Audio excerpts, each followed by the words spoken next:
Capítulo 2. El diagnóstico del inspector Legras. La segunda mitad del escrito versaba sobre los hechos por los cuales mi tío concediera tanta importancia al sueño del artista y al bajo relieve. Parecía que ya alguna vez el profesor Ángel había observado los contornos del monstruo ignoto. Había oído las sílabas que solo podían expresarse con la palabra Cthulhu. Y esto había sucedido en circunstancias tan ominosas que era comprensible que torturase al joven Wilcox con requerimientos y solicitudes. Esto había ocurrido en 1908, 17 años atrás, mientras se llevaba a cabo el Congreso Anual de la Sociedad Americana de Arqueología en St. Louis. El profesor Ángel había tenido un rol preponderante en todas las decisiones por su autoridad y sus méritos. Y por eso, varios profanos se acercaron a él, aprovechando la reunión para hacerle preguntas y plantearle problemas. El líder de estos profanos pronto se convirtió en un polo de atracción de todo el Congreso.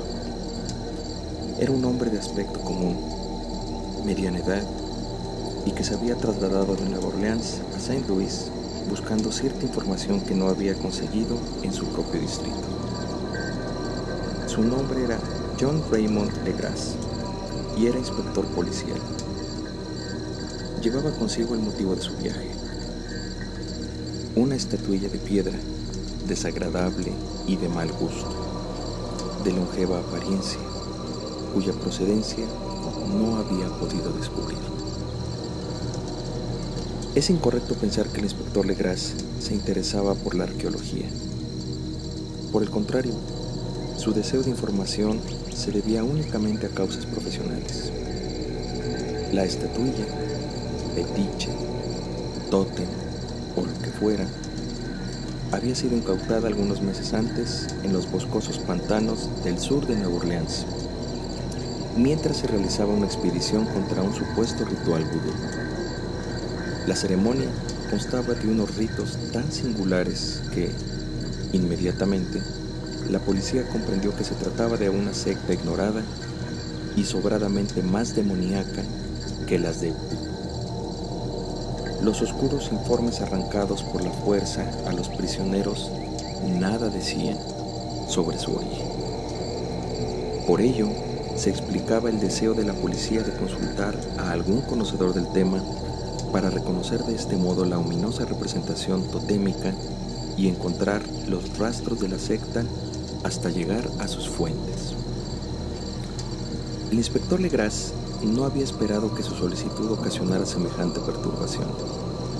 La sola aparición de la estatuilla bastó para excitar a los científicos, quienes pronto rodearon al inspector para observar de cerca la pequeña estatua que tenía una extrañeza y un aspecto de tamaña longevidad que auguraba misterios arcaicos. Nadie pudo aventurar la escuela artística a la que hubiera pertenecido la estatuilla, pero, no obstante, cientos de años parecían haberse albergado en la superficie de aquella piedra verdosa, ignota y oscura. Los miembros del Congreso se pasaron de mano en mano para analizarla con mayor detenimiento, la estatuilla que medía de 20 a 25 centímetros de altura y estaba delicadamente tallada. Parecía ser un monstruo con detalles antropomórficos, pero con la cabeza pulposa, llena de tentáculos, un cuerpo cubierto de escamas que fingía cierta maleabilidad, 4 miembros que terminaban en enormes garras y 2 alas angostas y alargadas le salían de la espalda. Esta figura, de una innegable perversidad artificiosa, parecía ser una enorme musculatura y estaba sentada en una suerte de trono rectangular viciado de jeroglíficos. Los extremos de sus alas tocaban el borde posterior del trono. El asiento estaba en el centro, y las garras largas y curvas de los miembros que tenía plegados bajaban hasta un cuarto de la altura del trono. La cabeza de este cefalópodo se torcía hacia adelante de manera que los tentáculos de la cara tocaban el dorso de las enormes garras que sostenían las altas rodillas. Todo su conjunto sugería un tipo de vida anómalo que parecía levemente más pavoroso por la imposibilidad de determinar su origen. Era indiscutible su cuantiosa, amedrentadora e impredecible edad. No obstante, parecía factible relacionarlo con algún estilo artístico de los hombres primitivos. La materia prima de la que está compuesta era otro enigma. No se conocía nada igual en la geología o mineralogía de esa piedra resbalosa, verde y negra, con incrustaciones doradas o iridiscentes. Las inscripciones del bloque eran asimismo inquietantes, ya que ninguno de los miembros del Congreso, que constituían la mitad de las autoridades mundiales en este ámbito, pudo establecer ninguna lejana vinculación lingüística. La estatuilla, como la materia que la conformaba, pertenecía a algo inusitadamente lejano, a algo completamente diferente a todo vestigio humano conocido, algo que dejaba entender ominosamente periodos antiquísimos y profanos donde nuestro mundo y nuestras creencias no habían tenido cabida. No obstante, mientras los miembros del Congreso meneaban la cabeza y se consideraban inoperantes para descifrar el enigma, uno de ellos creyó ver algo abstrusamente familiar en la figura y los jeroglíficos, y, finalmente, con cierta desconfianza, declaró lo que sabía. Se trataba del hoy difunto William Channing Webb, profesor de antropología de la Universidad de Princeton y un investigador muy conocido. El profesor Webb había recorrido Groenlandia e Islandia 4 décadas atrás en busca de ciertas inscripciones rúnicas que hasta el momento no había podido hallar. En las costas de Groenlandia se habían topado con una tribu degenerada de esquimales que lo habían impresionado de modo singular por su culto demoníaco, de tinte sanguinario y espeluznante. Se trataba de un culto que los otros esquimales desconocían y del que hablaban con pavor. Decían que era antiquísimo, de un tiempo anterior al alumbramiento del mundo. Además de los rituales anónimos y de los sacrificios humanos, había invocaciones tradicionales dirigidas a un demonio superior o Tornasuk. El profesor Webb había escuchado esas invocaciones en boca de un anciano Angekok, o sacerdote hechicero en signos romanos. De todos modos, lo que ahora interesaba era el tótem venerado en tal ritual, en torno del cual danzaban los esquimales cuando la aurora boreal resplandecía sobre los precipicios de hielo. El profesor dijo que se trataba de un rudimentario bajorrelieve de piedra con una figura espeluznante y algunos signos incomprensibles. Sospechaba que era similar, al menos en los rasgos principales, a esa estatuilla bestial que estaban analizando. Esta información pareció alterar al inspector Legras, quien lo atosigó con sucesivas preguntas y fue recibida con perplejidad por los miembros del Congreso. El inspector, que había transcrito una invocación recitada por uno de los adoradores del pantano, le pidió al profesor Webb que intentase recordar las sílabas recogidas en Groenlandia.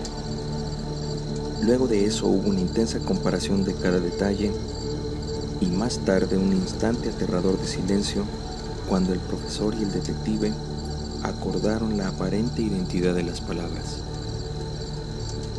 Esto es sustancialmente lo que el sacerdote esquimal y los adoradores de Luisiana habían cantado a sus ídolos. La separación entre palabras fue pautada de acuerdo con los intervalos típicos que se observaron entre los adoradores. Mentlui na Cthulhu Rlie Gua Nagn Funtankan. Legras había sido más afortunado que el profesor, pues varios prisioneros le habían dado a conocer el sentido de aquellas palabras. Era más o menos esto: en su casa de Rlie, el ausente Cthulhu aguarda soñando.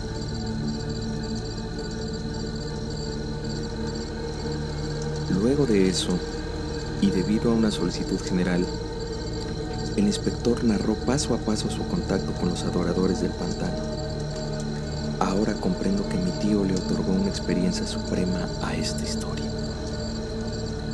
En lo que decían había cierta vinculación con los sueños más inusitados de los teósofos y los creadores de mitos, y se reflejaba una sorprendente imaginación cósmica que nadie hubiera creído hallar en esos hombres rústicos.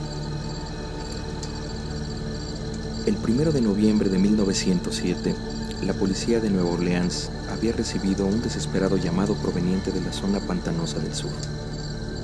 Los pobladores, que eran gente primitiva, pero de una naturaleza pacífica, mayoritariamente descendientes de los hombres de Lafitte, estaban aterrorizados por un ser desconocido que había ingresado en esa zona durante la noche. Aparentemente se relacionaba con la secta vudú, pero con un tinte más atroz de lo que conocían.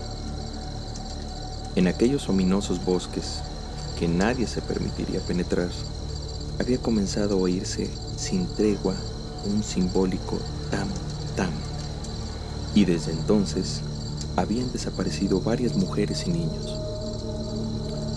Se oyeron alaridos incomprensibles, quejidos desesperados y nefastos cánticos, mientras un fuego demoníaco había danzado en la oscuridad. El mensajero, medroso, dijo que los vecinos no podían tolerarlo. 20 policías en 2 carros y un automóvil marcharon en las primeras horas de la tarde, conducidos por el aterrorizado poblador. Una vez que el sendero se volvió intransitable, dejaron sus vehículos y durante muchos kilómetros se arrastraron silenciosamente por el barro de esos densos bosques de cipreses en los que jamás el sol penetra. Retorcidas raíces y deformaciones diabólicas de musgo español demoraban el paso, y ocasionalmente un montículo de piedras fangosas o los pedazos de un muro en ruinas volvían más agobiante ese clima que se originaba a partir de los árboles deformados y la multitud de hongos. Finalmente surgió un detestable grupo de casuchas, y los perturbados pobladores corrieron a reunirse en torno de las linternas errantes. El sordo sonido de los tam-tam se escuchaba remotamente, y el viento traía a veces un alarido que paralizaba la corriente sanguínea. Un brillo rojizo parecía inmiscuirse entre el descolorido follaje, detrás de las arterias infinitas de la selva nocturna. Aunque temían quedarse solos esta vez, ningún poblador aceptó avanzar ni un paso en dirección al lugar del nefasto ritual, de manera tal que el inspector Legras y sus 19 colegas debieron osar ingresar sin conductor en esos ominosos pasadizos de pavor, donde ninguno de ellos había llegado jamás. La zona en la que estaban ingresando, ahora la policía tenía habitualmente una celebridad muy desfavorable, y la mayor parte de ella jamás había sido explorada por hombres blancos. Historias legendarias contaban que había un lago oculto en el que habitaba un ser monumental y deforme, de apariencia similar a un pólipo y con ojos fosforescentes, al que unos demonios con alas de murciélago iban a venerar, según los nativos, saliendo para ello en la medianoche de sus cuevas.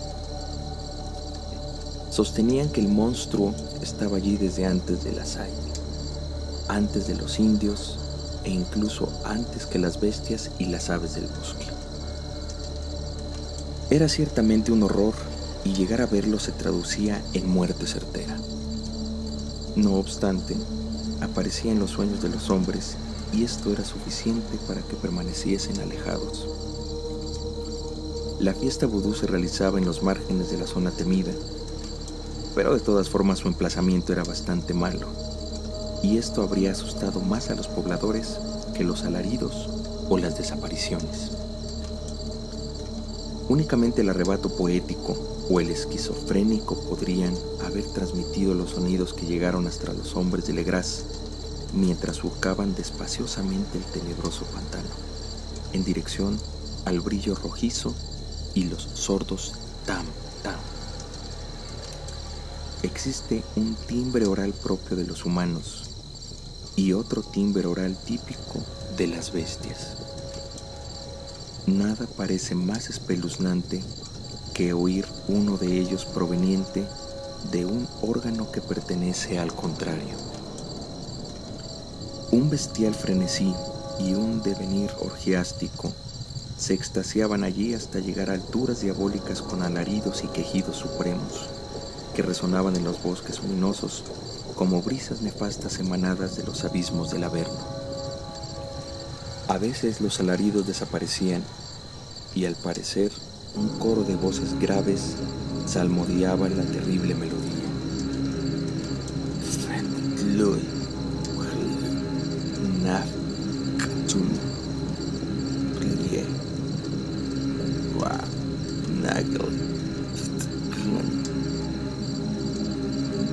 Finalmente, los hombres llegaron a un lugar donde el bosque era menos espeso y se hallaron en medio del ritual. 4 de ellos resbalaron, otro se desmayó y otros 2 emitieron un alarido de pánico que, afortunadamente, fue apaciguado por el fragor salvaje de la fiesta. Legraz vertió agua del pantano en la cara del desmayado y después todos juntos observaron, extasiados de horror, la escena. Una isla verde y seca que se extendía en 40 áreas y carecía de árboles, se erigía en un claro natural del pantano. En ella brincaba y se contorneaba una hueste de seres humanos anómalos, más inenarrables que los que hubiera podido pintar un cime o un angarola. Desnudos, esos seres singulares gemían, aullaban y se retorcían en torno a un fuego circular. Ocasionalmente la cortina de fuego se rasgaba y podía verse en el centro un bloque de piedra de aproximadamente 2,5 metros de altura, en cuyo extremo superior se levantaba la nefasta estatuilla que desconcertaba por su diminuto tamaño. En un círculo mayor que rodeaba el fuego, en 10 cadalsos emplazados a distancias regulares y también teniendo a la estatuilla como centro, estaban colgados boca abajo los cuerpos mutilados de los pobladores desaparecidos. Un anillo de adoradores brincaba y aullaba dentro de este círculo, desplazándose de izquierda a derecha en una orgía incesante que se desarrollaba entre la circunferencia de fuego y la circunferencia de cadáveres. Tal vez fue su imaginación, tal vez fue un simple eco, pero lo cierto es que uno de los hombres, un español muy susceptible, creyó oír que las invocaciones eran respondidas por unos sonidos antifonales que provenían de un sitio remoto y oscuro, emplazado en lo más hondo de aquel bosque legendario. Dicho hombre era Joseph de Galvez, a quien tiempo después encontré e inquirí, notando que era extremadamente imaginativo. Llegó a decir incluso que había oído el golpeteo de unas alas lejanas y que había visto unos ojos resplandecientes y una gigantesca superficie blancuzca detrás de los últimos árboles. No obstante, sospecho que estaba demasiado influenciado por las creencias locales. La inacción de aquellos hombres aterrorizados fue comparativamente de escasa duración. El sentido del deber obturó repentinamente todas las dudas, y a pesar de que eran cerca de 100 los adoradores, la policía, segura con sus armas de fuego, invadió la hueste. El caos y la aglomeración fueron inenarrables durante 5 minutos. Hubo golpes, disparos y escapadas frenéticas. No obstante, al final, Legras contabilizó 47 prisioneros, a los que obligó a vestirse inmediatamente rodeándolos de policías. 5 de los adoradores habían muerto en el enfrentamiento y otros 2, muy lastimados, fueron llevados por sus pares en unas camillas improvisadas. La estatuilla del monolito fue extraída con sumo cuidado y llevada por Legras. Cuando más tarde, luego de un viaje atenuante, fueron estudiados en la jefatura de policía, se comprobó que los prisioneros eran mestizos de muy baja calaña y mentalmente deficientes. La mayoría de ellos eran marineros, y había entre ellos algunos negros y mulatos provenientes principalmente de las islas del Cabo Verde, que proporcionaban un tinte vudú a aquella secta híbrida. No obstante, fue preciso hacer cuantiosas preguntas para determinar que se trataba de algo más hondo y antiguo que un culto africano. Los prisioneros, a pesar de ser ignorantes y de baja calaña, se mantuvieron firmes con una admirable certeza a la idea matriz de su culto detestable. Según dijeron, veneraban a los grandes antiguos, que eran previos al hombre y que habían arribado al mundo recién nacido desde el cielo. Tales antiguos se habían ocultado en el interior de la tierra y en el fondo del mar, pero sus despojos cadavéricos se habían vinculado en sueños con el primer hombre, quien habían inventado una religión que había sobrevivido por siempre. Tal era su culto, y los prisioneros afirmaron que había existido desde siempre y que siempre existiría, parapetándose en desiertos remotos y sitios apartados hasta el momento en el que el gran sacerdote Cthulhu saliese de su ominoso hogar en la comarca submarina de R'lyeh para gobernar nuevamente sobre la tierra. Cierto día, cuando los astros ocuparan una posición determinada, arribaría y su religión secreta estaría allí, aguardándolo. Mientras esto no sucediese, ellos no estaban autorizados a revelar nada más. Eran secretos tales que ni las torturas eran capaces de arrancar. Los hombres no eran las únicas entidades conscientes de la tierra, ya que había formas que surgían de las tinieblas para visitar a su pequeño número de adoradores. Pero no se trataba de los grandes antiguos.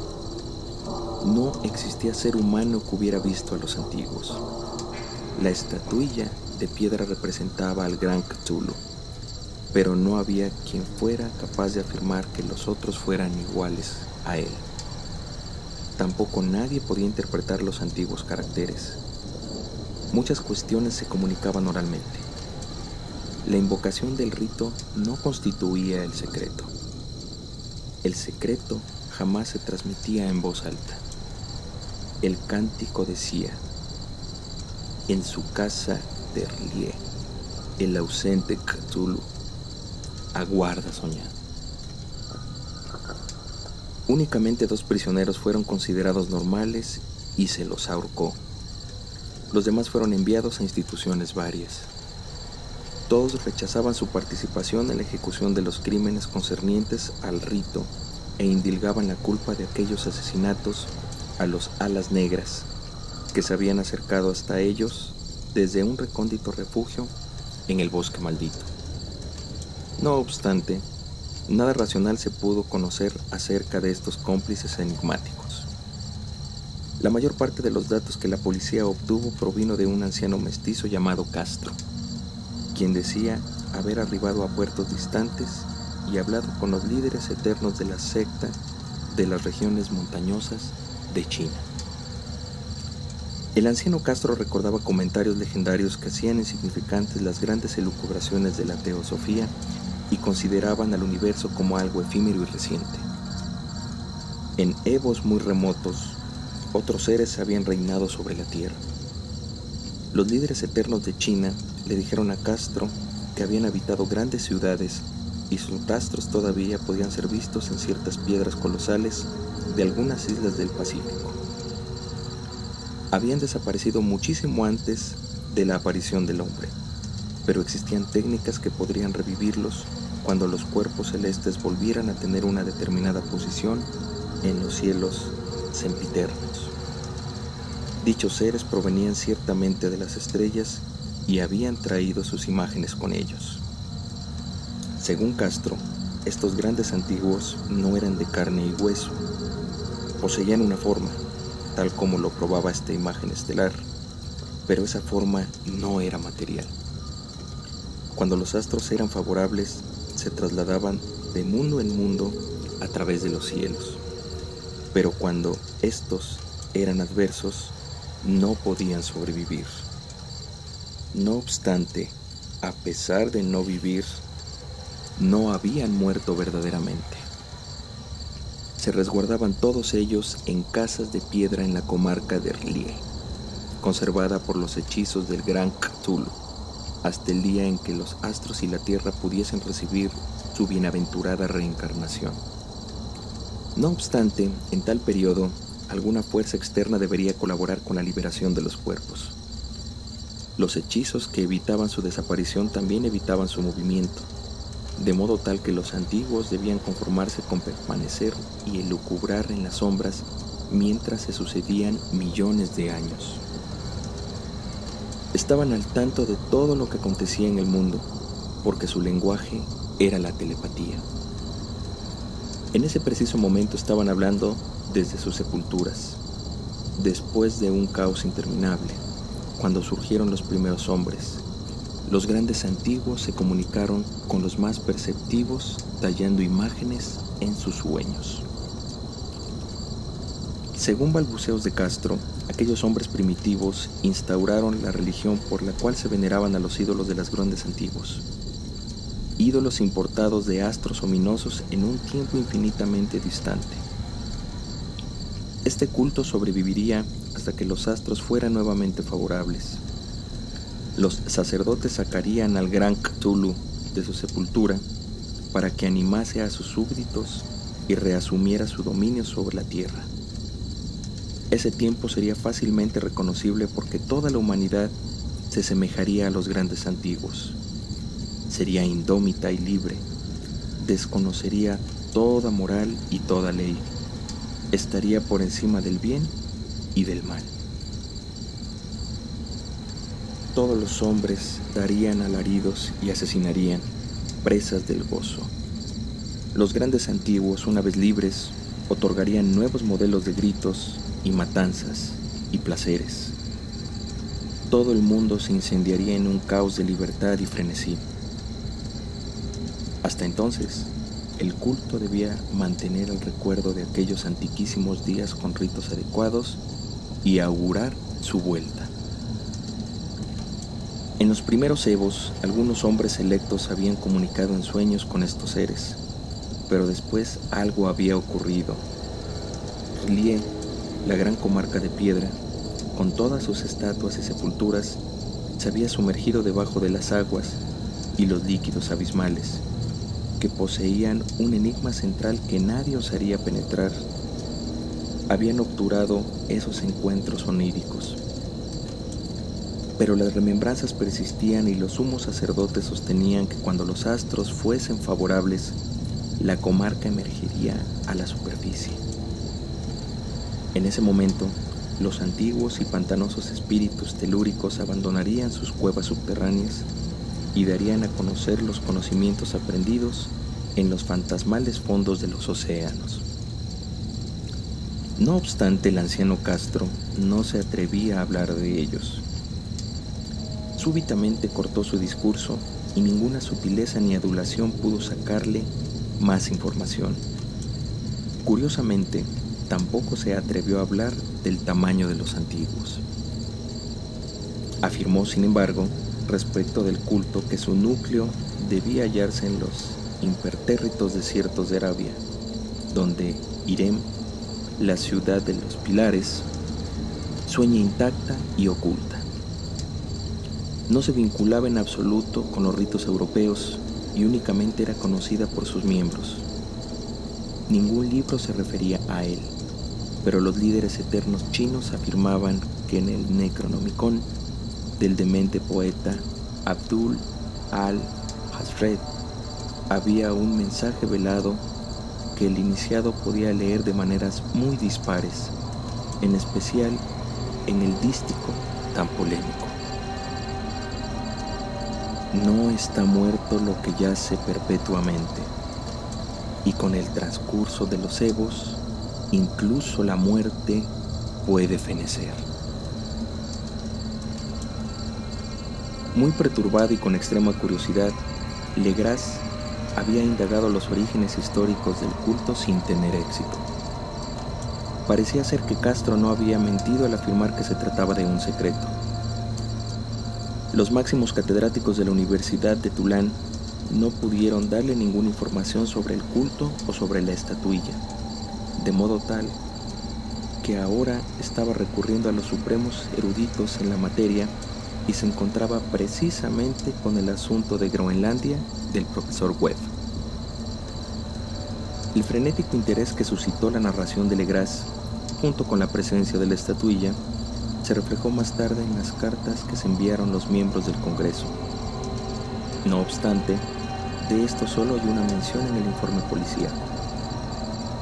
Para quienes se enfrentan a diario con los dobleces y charlatanería, la cautela es un asunto primordial. Legras le prestó la estatuilla al profesor Webb por un tiempo, pero cuando este último murió, la recibió nuevamente y desde entonces permanece en su casa. La he visto allí desde mucho tiempo. Se trata de algo verdaderamente aterrador y, sin duda, se asemeja al bajo relieve tallado en sueños por el joven Wilcox. No me sorprendí entonces de que mi tío se hubiese perturbado por lo que el joven le contaba.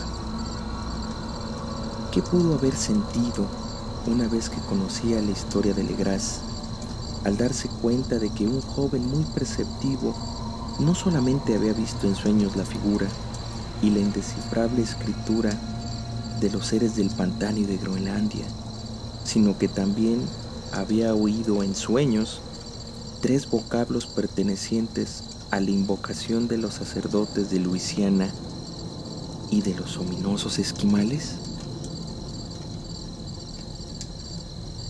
Era lógico que el profesor Ángel comenzase de inmediato una exhaustiva pesquisa, aunque de todos modos yo opinaba para mis adentros que el joven artista habría oído hablar de la antigua religión y habría elucubrado toda esa patraña de sueños para maximizar el enigma ante la atención de mi tío. El comentario de los sueños restantes y los recortes periodísticos recogidos por el profesor parecían validar la historia del joven.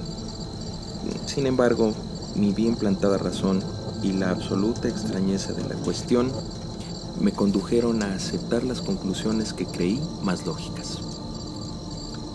De este modo, una vez que hube analizado nuevamente el escrito y las anotaciones teosóficas y antropológicas en confrontación con la descripción del culto que había proporcionado Legras, viajé hasta Providence para entrevistarme con el artista y acusarlo de haberse mofado de un anciano erudito en modo semejante. Wilcox vivía todavía solo en el Hotel Fleur de Lis de Thomas Street, una deslucida imitación de la arquitectura bretona del siglo XVII. El frente de estuco del hotel se destacaban las agradables casitas coloniales y bajo la sombra del campanario georgiano más bello de América. Encontré a Wilcox en su habitación, concentrado en su trabajo, y supe inmediatamente que su talento era hondo y legítimo por las obras que lo circundaban. Sospecho que en alguna época Wilcox será pensado como uno de los grandes artistas decadentes, porque ha representado en arcilla y algún día lo hará en el mármol, esas estentóreas ficciones que sugiere la prosa de Arthur Smith en versos y lienzos. Wilcox, moreno y endeble, y algo desgarbado, apenas giró la cabeza y sin abandonar su silla me preguntó qué necesitaba. Al decir quién era, expresó cierto interés, porque mi tío lo había dejado intrigado al analizar sus extravagantes sueños, sin explicarle jamás las motivaciones de este análisis. Sin darle mayor información, intenté hacerlo hablar con prudencia.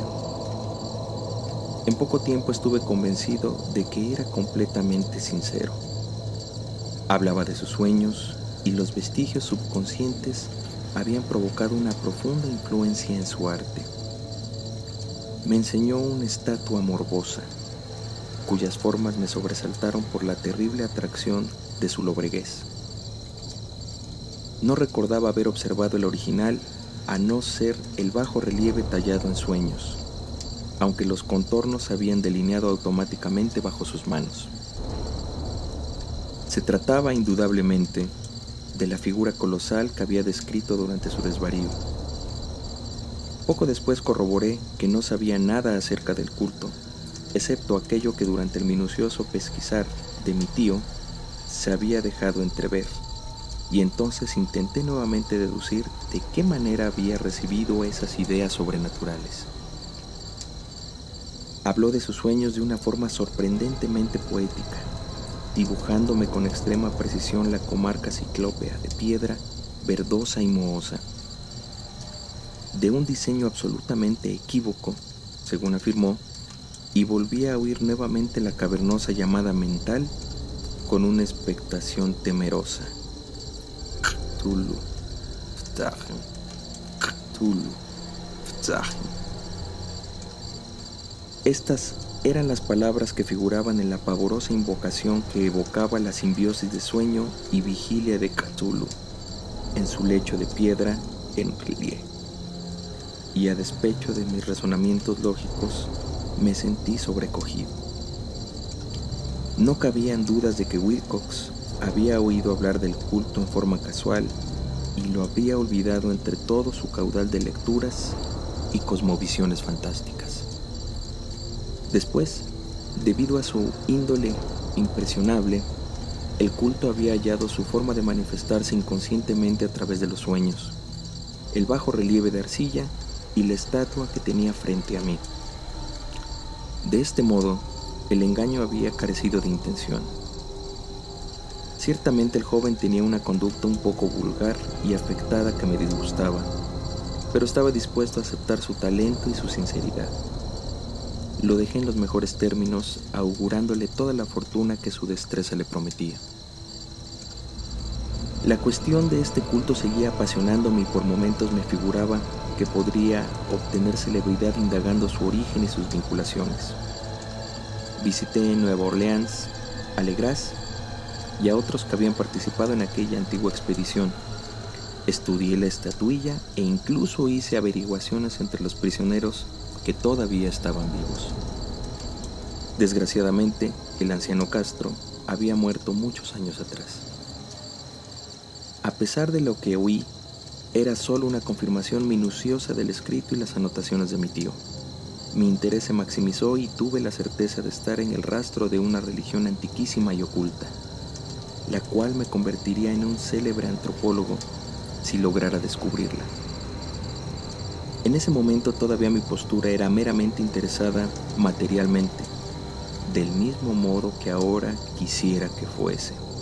Y por una extraña perversión mental me rehusé a aceptar la correspondencia entre los sueños y los recortes recogidos por el profesor Ángel. No obstante, hubo algo que me puso suspicaz y ahora creo saberlo. La muerte de mi tío no fue natural. Había caído al suelo en la ladera de la colina, en uno de esos pasajes que salen de los muelles donde son multitud los mestizos extranjeros, después de haber sido empujado por un marinero negro. Yo sabía que los sacerdotes de Luisiana eran conocidos por su mixtura de sangres y su vocación marina, y entonces no me hubiera asombrado conocer la existencia de agujas ponzoñosas y metodologías asesinas ocultas tan impías como aquellos ritos y veneraciones enigmáticas. Ciertamente, Legras y sus colegas no habían sido perturbados, pero ahora en Noruega había muerto un marinero que veía ciertas cosas. ¿Acaso no pudieron haber llegado a mentes nefastas las pesquisas realizadas por mi tío luego de entrevistarse con el artista? Hoy sospecho que el profesor Ángel murió porque sabía o quería saber más de lo debido. Probablemente me esté aguardando una muerte similar, porque yo también aprendí mucho.